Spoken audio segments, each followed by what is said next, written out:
વડોદરામાં ગેસ પુરવઠો ખોરવાતા લાખો ગૃહિણીઓ હેરાન થઈ। પાલિકાના પાપે લાખો લોકોને આર્થિક નુકસાન થયું। ગેસ ન બહાર હોવાથી બહારથી જમવાનું મંગાવવું પડ્યું અને જમવા માટે રાત્રે હોટલો રેસ્ટોરન્ટોમાં ભીડ જામી। મહિનાના ગેસના બિલના પૈસા એક જ દિવસમાં વપરાયા। એક મહિનાનું ગેસ બિલ માફ કરવા ગૃહિણીઓ દ્વારા માંગ કરવામાં આવી।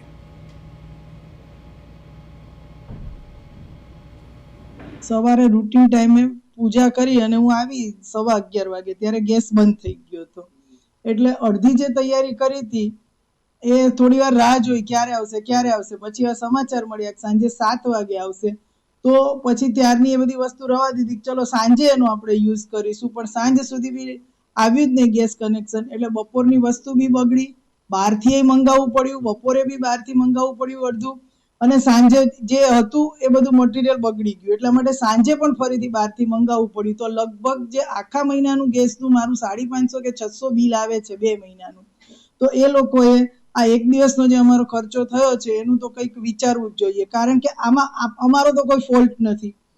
જેના કારણે આ થયું હોય એ વ્યક્તિઓને કાં તમે પછી દંડ કરો અથવા તો એની પાસેથી કંઈક વસૂલો, પણ જે અમારા જે બીજા ઘણા બધા હોય છે, ચલો કોઈ ઘણા લોકો ભોગવી શકે એમ છે, પણ જેને નથી ભોગવી શકાતું અને માંડ જે એમનું કરતા હોય એમને આ જે તકલીફ પડે છે, તો એના માટે શું કરશે કોર્પોરેશન?